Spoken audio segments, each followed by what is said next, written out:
Hare Krishna, everyone. And we are starting today on text 17, where Krishna says, the intricacies of action are very hard to understand. Therefore, one should know properly what action is, what forbidden action is, and what inaction is. So, Varangi, can you get us going with this text? Yes. And so from last time, before previous to text 17, Krishna's been talking about how to really live in this world. And he's setting himself as an example of how the rest of us should be in this world, but not how to not be entangled in it. And then he brings up the concept of action. And so in text 17, he starts by defining three terms. So what action is in Sanskrit, karma, what inaction is in Sanskrit is akarma, and what forbidden action or negative action or detrimental action is, which is known in Sanskrit as vikarma. And so I think it's really important for us to point out at this point how thorough of a teacher he is, Krishna. He's not only just throwing around terms and like hoping that Arjuna gets it and moving on so he could sound really intelligent and then that's it. He actually cares so much about Arjuna, hence the rest of us, that everything he's saying that we are able to grasp and understand, not just for our own intelligence and so that we can get another degree and make more money and we can become famous teachers, but for Arjuna to actually be able to implement and apply these terms and these concepts and lessons into his life. Now, let's not forget that we're in the middle of this battle, or Arjuna is, and he's trying to ask the right questions from the perfect teacher. And so the fact that Krishna is bringing up these concepts should let us know that these are really important things for us to know and remember, not only during the hard times, but it's just a formula on how to live our life in this world without getting so enmeshed and lost in it. And so what Krishna explains, which will take us then to text 18. Actually, did you want to add anything to text 17 before we move on to 18? No, that was great. Thank you for explaining those three types of karma, in one sense, action. I just want to add that, like you just mentioned, Krishna himself is saying the intricacies of action, which implies that action is a very intricate concept to understand. And yes, I do see how Krishna cares about us so much that he really wants us to understand these points and taking his time to categorize it in three different aspects and then develop each one of them for our benefit. So yeah, that's great. Which then leads us to text 18, right? Right. Would you like to read it? Sure. So text 18 says, one who sees inaction in action and action in inaction is intelligent among men, and he is in the transcendental position, although engaged in all sorts of activities. So yeah, just like he foreshadowed by saying intricacies, this subsequent verse 18 is an intricate verse.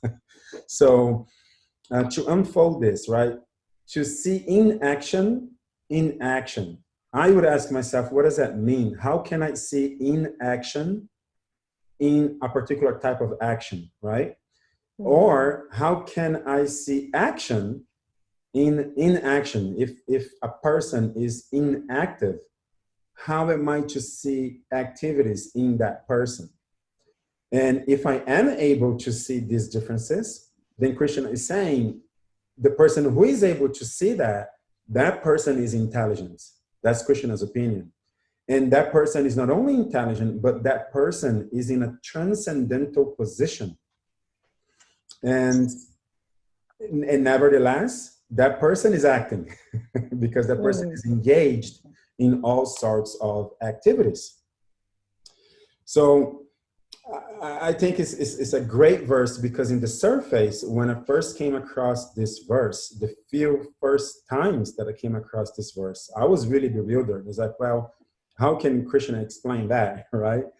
Mm-hmm. And then later on, having took around and explain it and meditating on these verses and purports and so on, like spending time with it, doing the math, trying to internalize it, studying it sincerely, I believe I was able to see it clearly. And it was really exciting because like one of those things that blows our mind, right?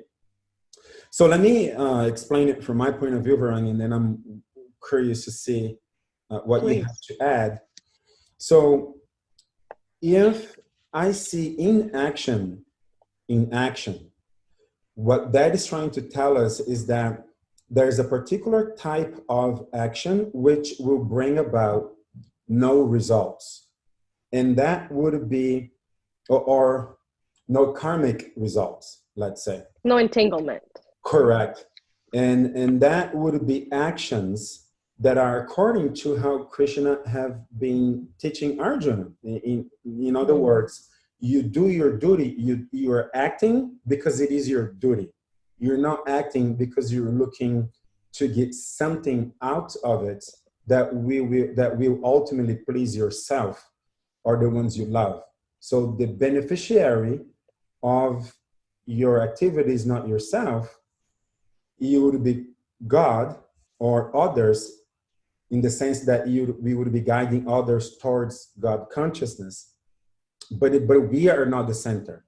And we can see our teachers acting in this way. They're traveling the world. They are very well qualified to explain intricacies of religious philosophy, and they're doing it for our benefits and guiding us to God consciousness. So that kind of activity will bring about no karmic reactions to them, because a karmic reaction can be of two natures, right? Either A is something that we receive back that is good, that we would perceive as something that is good, that we like, or karma that is bad. Let's say we engaged in some kind of action that is not so good, and then now we have to suffer the consequences for it. But the particular type of action that causes no reaction are those actions according to how Krishna is teaching Arjuna. You do your duty and you're not attached to the results. So I can see inaction in the sense that no reactions that binds us to the material world. As far as those reactions are concerned, these actions do not cause those reactions.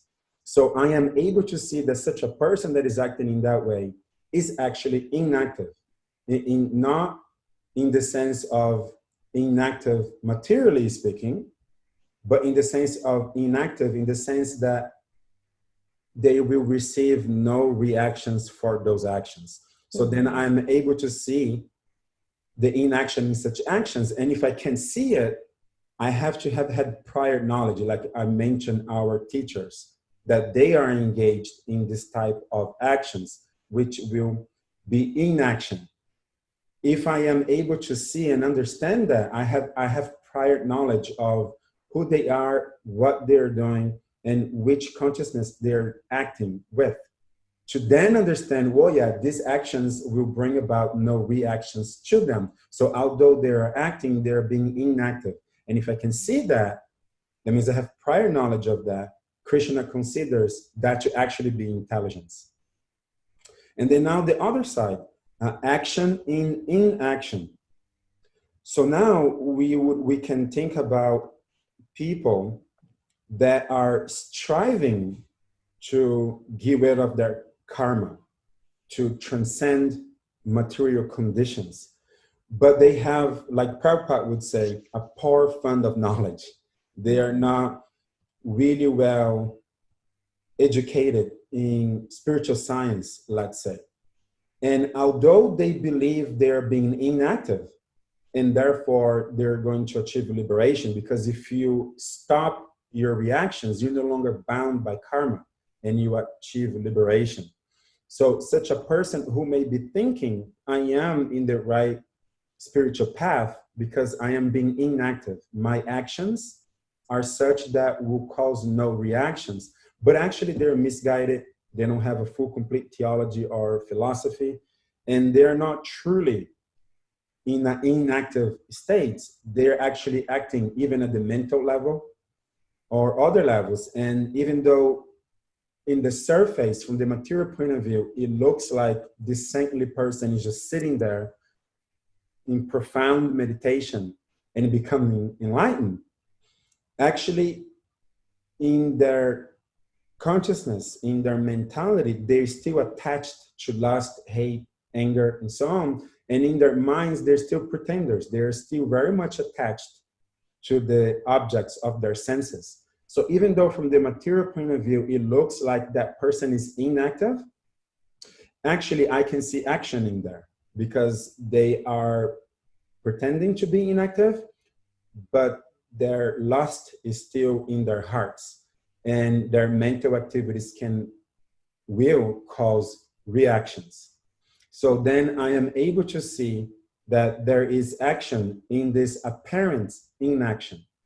And again, if I am able to see that, I must have real good intelligence to be able to recognize that. A lot of people, especially in the West, would probably be misled by such fake gurus that seems to be inactive, but they're actually very active. And therefore, we can see that action in this inaction. And if we can see this, we are intelligent because we understand this part of the intricacies of actions. And it would automatically put us in a transcendental position, and we ourselves would be acting. But that's how the verse ends, right? Although engaged in all sorts of activities. But our activities would actually be inactive in the sense that they would be transcendental activities giving us no reactions. What do you think, Varangi? Yeah, I think that was a great way to explain it. I was also thinking that for seeing action and inaction could also apply to when a person has gained some knowledge and has been trained in spiritual life, the fact that they're not going with their senses and interacting with the world may seem like inaction, like they're not really doing anything, but that's actually they are working, but for the right reasons. So there is action in that inaction, in that I guess state of not engaging with the material world. So that is something, but it happens to be something positive because of the right consciousness. So I think you brought up the point of maybe this is connected. Help me see it. Like when our teachers are, they're traveling, they're doing things, but internally they're detached. This is like the other side of it, which is they're also at times inactive because they're actually called Maharaj, right? The great kings, but the kings of what? This usually a king is the king to its subjects, right? And so this person, when we call our teachers Maharaj, that means that they're the king of their senses, that they're not misled by their senses. Therefore, they have absolute authority and control of their senses. And when we look at it that way, then we can understand they're being inactive because they're not engaging in this world. And by taking such a conscious decision, they are still acting, but there's that inaction in their physical state, I guess. So I think that fits. I think that also fits because we do have those types of people that through inaction, they're actually not only types of people. We have all been through that sometimes we decide to not act. And by not acting, there is an action that takes place. And I know Tukaram has brought this up as an example that, if we're driving down the street and something wrong is happening, a crime is happening, and you can do something to help it or to stop it, and you don't act, you're still acting. It's not like well, that's not my problem, I'm just going to continue, you're still going to get a reaction because you're not acting, and by choosing to not act, you're still acting. So it could be seen in different perspectives, both in the material aspect and how inaction could be negative when you are supposed to act, and how inaction in a spiritual sense is really positive if you know you shouldn't be acting. Like the tortoise, I think that's something we covered already. The Krishna was explaining to Arjuna how the transcendentalist is actually very much like a turtle. When the limbs being like the senses, when the turtle senses danger, all the limbs retract into the protection of the shell. And so similarly, a transcendentalist, is working in this world, but as soon as they see, oh, my senses can get carried away, my intelligence can get carried away, and this could be detrimental for my spiritual life, I'm gonna withdraw and go into a state of inaction. I'm just gonna stay and just kind of let it pass and be chill and stoic. And when it's safe again to interact, then I will. Obviously, keeping in mind that only a person that has a higher consciousness, that has some knowledge, can do this. Otherwise, and this is where I wanted to step in with Prabhupada's purport, if that's okay with you.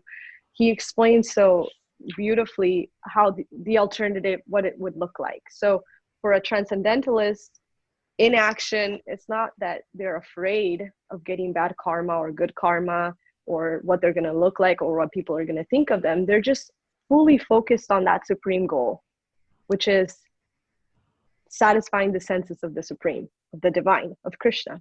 But an impersonalist, somebody that doesn't accept God as the supreme person, stops working, but with a different mentality. I'm going to stop working because I'm afraid that I'm going to be swept away by materialism.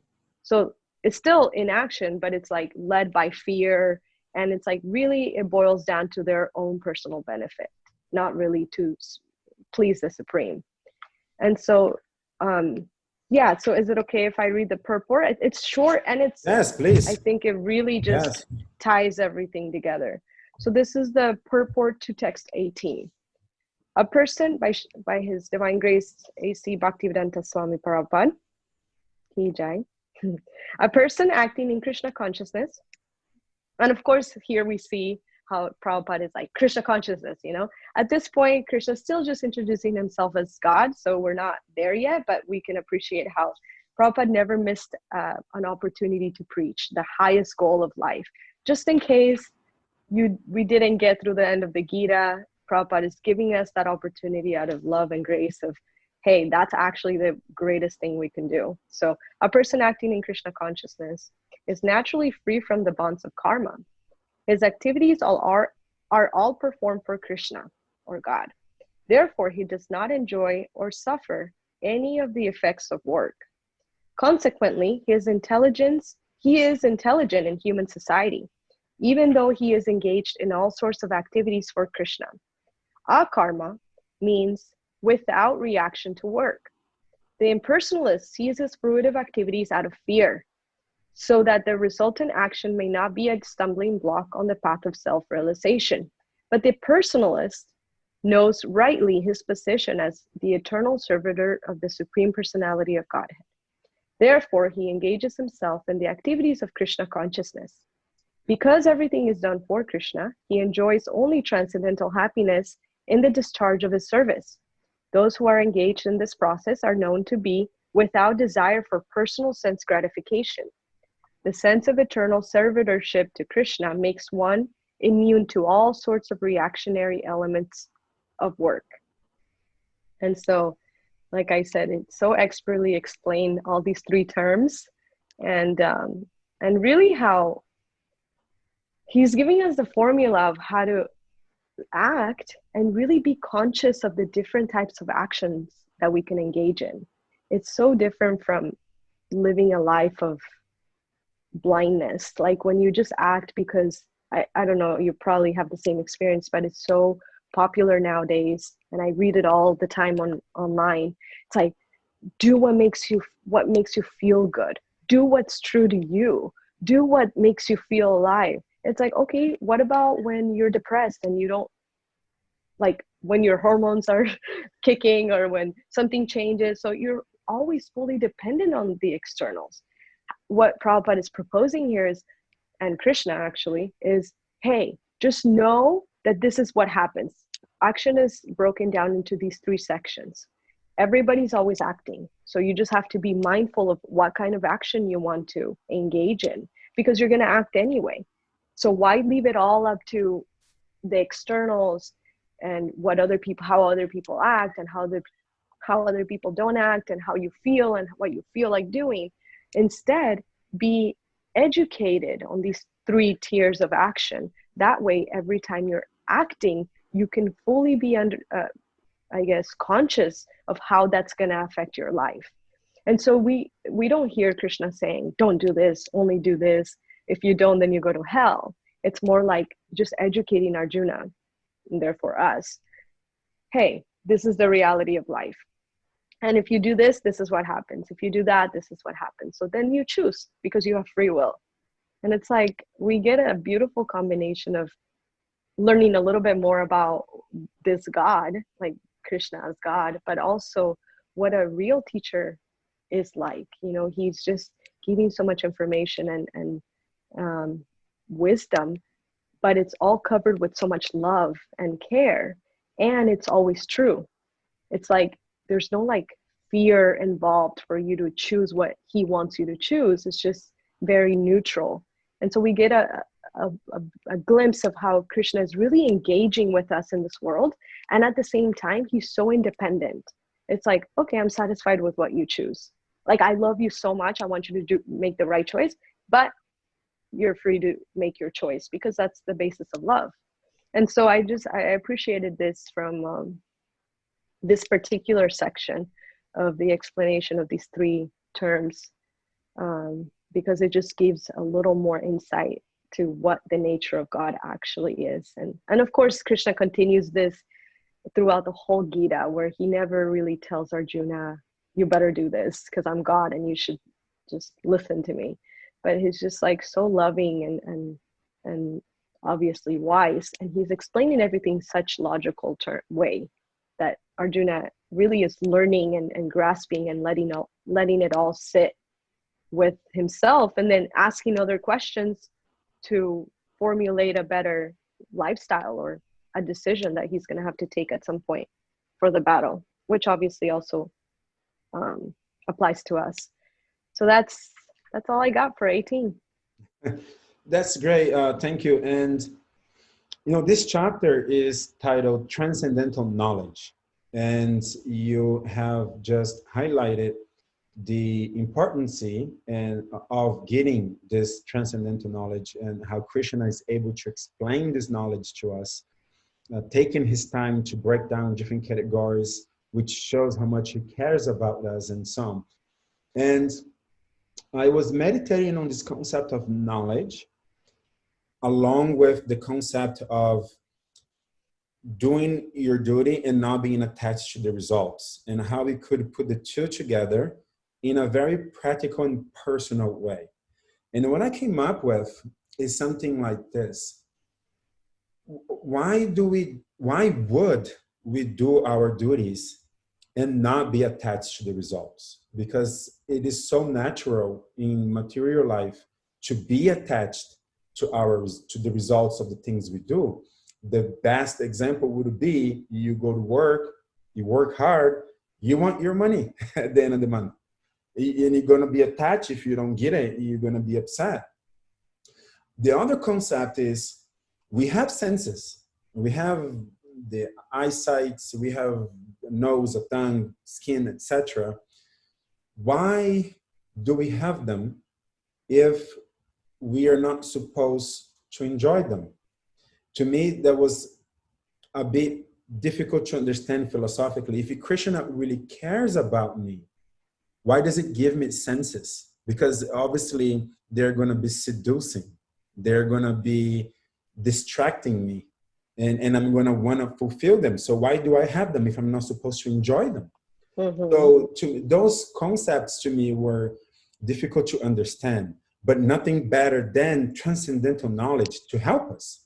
So then I'm thinking, especially for someone who may be starting their spiritual practice or interested in starting a spiritual life and being confronted with these two realities of spiritual life, that A, you shouldn't be attached to the results of your actions, and B, you should actually neglect your senses in terms of satisfying yourself, but rather you want to satisfy Krishna's senses by means of engaging in devotional services to Krishna and others. So why would you do it? In the beginning, it may be a little shallow. Like, why? There has to be a force which is greater than the force of attachment to sense gratification that would cause you to let go of personal sense gratification. There would have to be a force that is higher than the satisfaction you get from the results of your activities in order for you to let go of the attachments of the results of your activities. And there has to be a higher taste, right? Correct. And transcendental knowledge, as this chapter is titled, to me is the key of this mystery that helped me. So I wanted to share this in a personal way. And I can start with an example that can really help illustrate what I'm trying to say here in regards to knowledge, helping us in these two endeavors of not being attached to the results and really beginning to detach ourselves from personal sense gratification.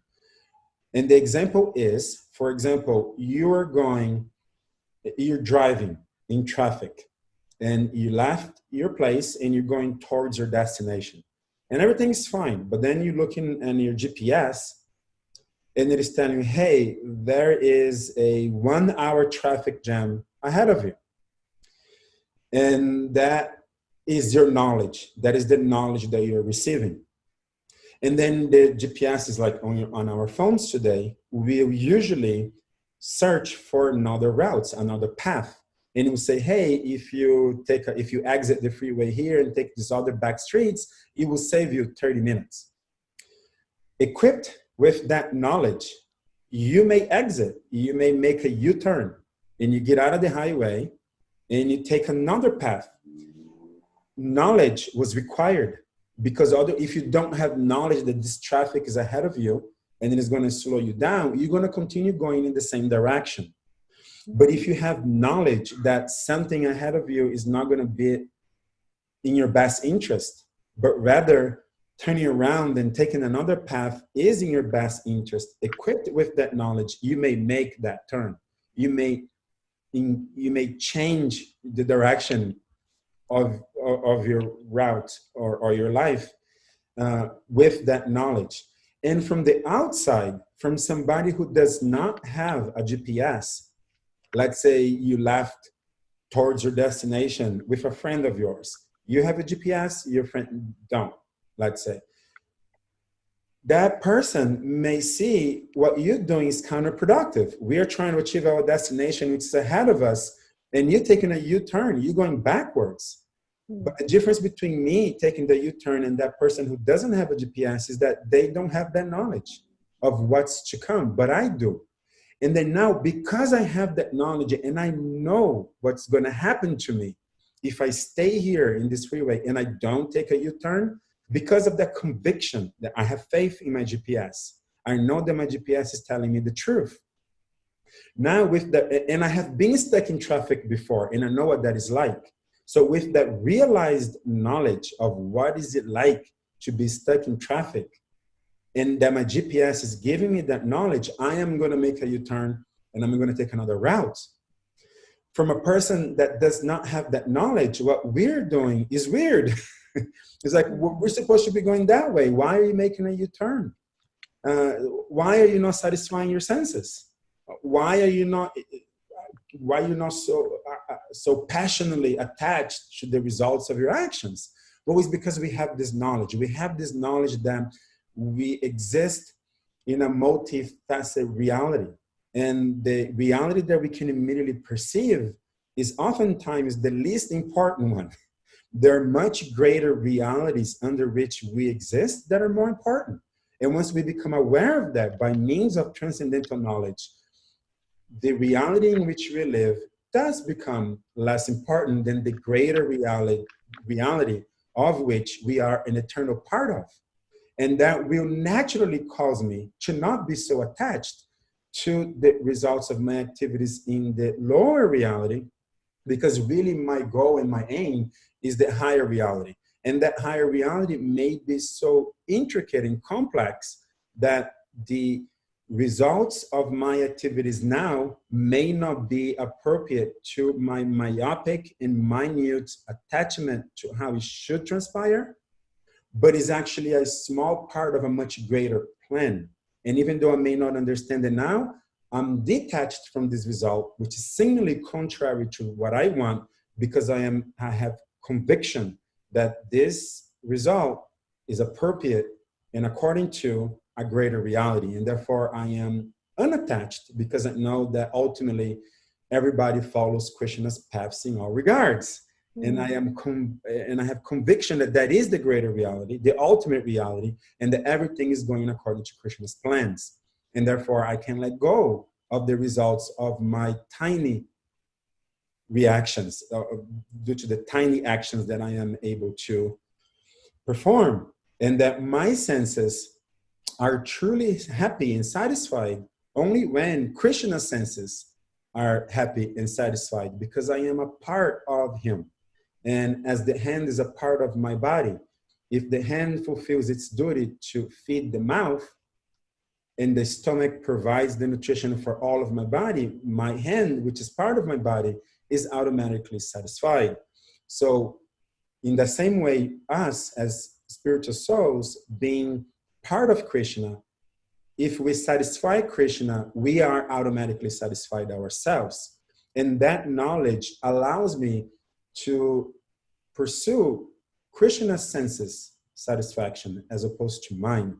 So this knowledge, this transcendental knowledge, really helps us acting in the way that Krishna is wanting us to act in regards to not being attached to the results of our actions, and really is striving to please Krishna's senses and not our own, and in that sense attain real happiness. So I just thought I would make this connection to how powerful knowledge is, because it allows us to act in this way which could seem unnatural. But it is the way that spiritualists act, because they have this knowledge, they have this realization also. They have felt Krishna's love. They have felt what it's like to have transcendental happiness due to their devotional services, actions in Krishna consciousness. Thank you. That was super practical and a very clear depiction of that thought. And it's such an important question, I think, that everybody should ask themselves. Well, if I have this body and senses, it's like, first of all, why would I get them if I'm not supposed to enjoy them? It's such a smart, like, first question, right? And then, like you said, through knowledge, then you realize, or you find out what this body is actually meant for, which I think is where the key is. It's like, if you get this machinery and it's like, it could be used in so many different ways, but it's like, wouldn't you want to do what it's actually made for? Like, yeah, I can use it for all these other things, but if I find out what the maker intended to do with this machinery, why wouldn't you want to know that? Exactly. It's like, yeah, you can then use it for other things, like scissors or a knife. It's like, yeah, I can like open up my letters, or I can like maybe use the knife as a screwdriver when I can't find my own, or cut hair if I need to. It's like, what if you knew, it's like, oh, with that knife or scalpel, you're meant to like do surgery so you can save somebody's life. And if you use it this way, through this kind of training, you can actually save somebody's life. And yeah, you can use it for cutting, like opening letters and envelopes and doing these other things. It's like, if you know that you can use this tool for this supreme purpose, it's like, yeah, I want to find out and invest as much time into knowing and becoming a master at using this tool, because I've been given it. Like, why wouldn't I? And so I really appreciated you bringing this point up. I think also, with your question, I thought your initial question of, well, why would God give us senses if we're not supposed to misuse them? That's one. But why would God give us senses if we are going to misuse them, because they're so strong? It's like, what's wrong with God? Like, he cannot be a all good God, because if he was a all good God, he would make it easier on us. It's like, come on, you're all powerful and you're really going to give me a sexy body? Like, why would you do that? Like, like, so it's such a valid question. And I was thinking, tell me how, if you see any holes in this, but I was thinking, well, you're talking about God as the supreme person, supreme personality of God, right? He's a supreme person. A person is not devoid of senses, of personality, of likes and dislikes, of features, right? Of activities. This is actually essential for describing a person. There's no such thing as a person without senses. There's not such a thing as a person without action, without thought, without feelings, without likes and dislikes and features. So senses are actually as essential to personality as wetness is to water. So if we're talking about God being the supreme person who has these things and wants to engage in a loving relationship with us, it just doesn't make sense that he could engage in a loving relationship with an inanimate object. He's not going to get the same relationship. And we don't even have to talk about God. We're not going to get the same satisfaction from our desk, as beautiful as it is, as useful as it is, as we are going to get from a relationship with another person who feels, talks, has senses, can reciprocate. So to some extent, we can get some satisfaction from that and some reciprocation. The same thing with our pets. It's like, people actually think pets are just as important as kids, or yeah, they are an important part of your family. They're souls, of course they are. You should love them and take care of them. But there's no way a pet is going to take the space of a child or a partner. And so as long as yeah, I have this pet and they reciprocate with me and I love them for that, of course it's not at the same level as having a personal relationship with somebody else. But I like this is all I need, this is all I want, this is all I really am looking for. As long as you know that distinction, okay, you're healthy. But if you don't understand the distinction between an animal or an inanimate object, and you try to have a relationship with them as if you were having the same relationship with a person, then there's something wrong. There's something that you're missing. So I thought this was a good maybe response to that initial question of what's wrong with him? Why would he give me senses if he knows how hard it is to control them? Well, the answer is there's no shortcut. If we have all agreed that love is the basis for everything, and God is an all good God, obviously he's going to give us everything we need to have the most meaningful of relationships. And like you mentioned, it's a matter of finding out how we can best use these senses. That's actually what's going to make a difference. So we see people, and we have ourselves as well at some point, and I personally do engage in sense gratification as well, even as a practicing spiritualist, because it is actually that hard to connect them all to Krishna all the time. But obviously we're in that process of getting there. Anyway, we could see the difference when we're trying to satisfy our senses for our own satisfaction, and when we're using our senses to satisfy Krishna, the source of the senses. And so like you explained, so expertly explained, how the hand gets satisfaction or benefit by being fed through the stomach, the same way if we offer our senses, that's actually the way that we will best use our senses and feel the most satisfied. And if you don't believe us, try it. It's definitely one of those, you can definitely try it, and if not, money back guaranteed. Contrary to how we usually hear, this is something that you do try this at home. Please try it at home. Do try it at home. And so what do you think that is? Do you think that's a wholesome response to that question? I think it is complete and wholesome. And it is definitely a question that everybody should ask because it's begging. Like that question is begging to be asked. And I think it's a complete and expert answer, resolution to the problem. And I would add one other aspect of it, which only enhances and highlights what you already said, which is my experience as a father. In terms of my kids coming to give me a hug and say good morning because they truly love me and they want to come and give me a hug and give me a kiss and tell me they love me out of their own free will, even though they could be playing with their toys. And of course, they're gonna go and play with their toys right away after they give me a hug. But at that moment, when they saw me, based on the free will they have, they decided to let go of any other thing they could be doing, but they came towards me. That is one experience. Another experience is when they are truly engaged in their toys and their plays, and I come downstairs and they kind of pretend like they didn't see me. It's like I'm not as attractive for them to stop whatever it is that they're playing with, right? It's not worthy. And then my wife will say, hey, don't you see papai, which is daddy in Portuguese?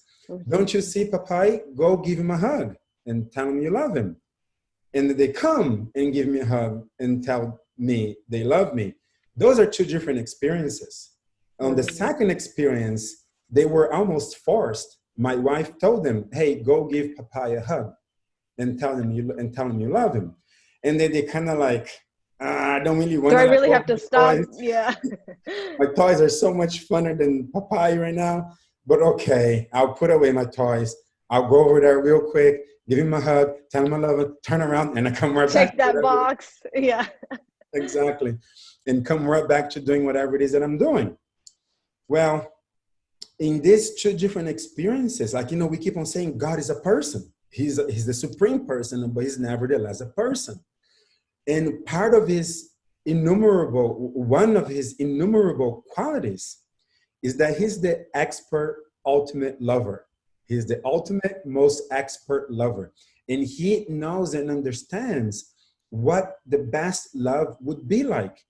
And the best love, as I, in my tiny existence, non-godlike, have experienced with my children, the best experience of love is when my children chose, in terms of my relationship with my children, the best experience I have of love between me and them is when they choose to let go of their senses gratification and use their own free will to come and show affection for me because they want to, not because they're being forced in any other ways, even though they have senses they could be fulfilling in another way.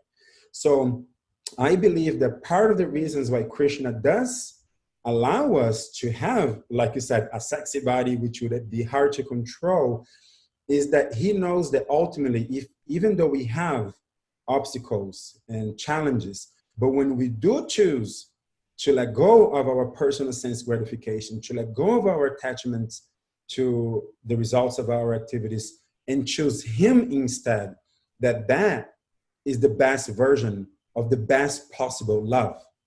And he's the expert at that. And he knows that would be the best version. So he allows us, he gives us the opportunity to forsake our own sense gratification and use our free will in the right way instead of misusing our free will, because then and only then we're going to be experiencing with him the best version of love. Very true. And I think we can't ignore the fact that if we really think about it, we're here with exactly the body we've wanted to experience materialism in exactly the way that we wanted. So it's not that, okay, it's not only that Krishna is just giving us that because that's the best way to experience the highest type of love, but he's actually giving us exactly what we wanted. like in our previous life, the body that we have today is exactly what we wanted, what we desired, to enjoy this world as God ourselves, right? Like, I want to enjoy as much as Krishna. How come Krishna's enjoying everything? I want to be like him. And so he, out of just love, like a parent, I'm not a mother yet, so I have no idea what that is like. I'm a daughter, so I can kind of understand it, but not as fully as you. But I'm thinking, as a parent, and I see you and I see my mother and other parents around, you guys give without any expectation. So at a certain point, if your child decides to do something stupid, it's like you have to let them, first of all, because of love, but also because you understand that they have to make their own choices. And even if they mess up, hopefully that will serve as a reminder of their limitations and how you are there to help them and you love them and you're never going to go away and all these other things. So if we experience that in this level, what's to speak of God being that supreme parent, that supreme lover, that supreme friend, right? Even more. But yeah, let's not forget that we're here because we wanted this. Right. It's our responsibility. Like, it's not just that, Krishna, why would you give me this? Like, that's so lame. It's like, no, why would you want that from Krishna? And Krishna's so kind and actually a real God, like what God should be like, that he gives us what we actually desire in our heart. And that's why it's so important for us to purify our mind and our consciousness, because whatever we desire and whatever we want and whatever we ask, that's what we're going to get. And so with the senses and a nice body or an ugly body or whatever, that lust and that envy and that desire is still going to be in the heart. And so we're going to make that lust and desire fructify in whatever way, either through a nice body or an ugly body or whatever. We just make it happen. And so why not invest time into learning this knowledge early on, which I think goes into the other chunk of, which is 19 through 23, which we'll cover in our next episode. But how Krishna really points to the fact that we really need to take responsibility for learning this knowledge so that then we can go out into the world and do some good with it. Otherwise, we're just going to get lost and we're going to do bad things and wrong things and things that are really destructive for ourselves and others and mask it as spirituality. And so that's another big thing. It's like, okay, we have all these blessings, like a body, senses, a job, a family, a partner, a house, all these material things, but we have the power to spiritualize it, right? And so why not invest some time into learning how to do that properly instead of messing it all up and then in the back end trying to make it right? It's like, let's learn this early on and then use and tie all these different things in the service of that supreme person. And this way we become satisfied and happy. And like I said, in this next chunk of the 4th chapter, we're going to see Krishna, how he points out what this person looks like, how he acts, how he thinks, how he lives in this world. And that's going to, hopefully I've built up enough of a cliffhanger feeling, because it's really awesome what's to come next. Yeah. I really like your point about, you gave the example of the knife that we can use to open a letter, we can use to spread butter on our toast, but then we can also use to perform surgery. And if the real intent of that knife was to perform surgery, that would be the perfection of how you can use that knife. And since we do have intelligence in this human form of life, to ask that, like, what is the best usage of my senses and body and so on, is the best thing we can do. And like you said a few times, would you not be interested in finding out what is the best usage of our body, our senses, etc., of our existence? And yeah, Krishna is being so loving here that he's just flat out telling us what it is and how it should be done. And you're correct, this chunk of knowledge that is coming up is very interesting. And I think you would be intelligent, you would be clever for us to finish by giving a small preview of what's to come, because I just think this verse is so beautiful. I just want to read it. That's 19? 19, yes. Go ahead. So chapter 4, text 19. One is understood to be in full knowledge, whose every endeavor is devoid of desire for sense gratification. He is said by sages, so intelligent people, he is said by sages to be a worker for whom the reactions of work have been burned up by the fire of perfect knowledge. Who else can speak like that but God, right? So yeah, like I think it kind of highlights and summarizes what we've been talking about here. The idea that the reactions of work have been burned up by the fire of perfect knowledge. You know, we have this knowledge that we are talking about here, and all of my reactions now is nothing but an offering into the fire of perfect knowledge. And in that sense, my actions are inactive. If inactive or inactivity would be something that takes me away from Krishna. So there are no results that takes me away from Krishna. All the things that would have taken me away from Krishna, they are now inactive. And my actions are guided by my perfect knowledge. You know, so we're going to continue to develop on these concepts on the next class. Yeah, I'm so excited. Yeah, it's just like every time it's just how else, like what else is coming? What else is he gonna drop, you know? And we're seeing how, especially in this chunk that's to come, how he's again going over some things that he brought up previously, but he's really fleshing out. And so we're gonna see in 2 or 3 verses ahead how he's fleshing out karma, akarma, and vikarma, right? And so with the purpose that, you know, by now, hopefully Arjuna and us, we have understood what those 3 different actions are. And so when he adds something else, it's just building on, right? And just like when we show up to class, if we haven't been paying attention, if we haven't been reading, if we haven't been studying, when we show to class, there's so much to learn, but we're only going to learn a little bit because we haven't been doing our work coming up to that class. So the same thing with Krishna. He's giving little by little to Arjuna and building on and fleshing out new things and introducing new concepts and then going over them in future verses. So yeah, I'm super stoked because 19 totally opens that door of the harmonization of yagya, gyan, karma, you know, and those were terms that have been brought up, but now Krishna's like so expertly weaving them together and what that looks like for somebody that has senses, which is all of us, and for people that are interested in spirituality, all of us, if you're listening to. And so, yeah, and how knowledge is actually the first step. And without that, it's very hard to act in this world and not get enmeshed in it, right? Hare Krishna. Well Hare said. Krishna. So unfortunately, we are coming up in time in this episode, but we look forward to next week's episode again. And we missed you from last time, Varangi, so don't abandon us again in the future, like Kim did this time.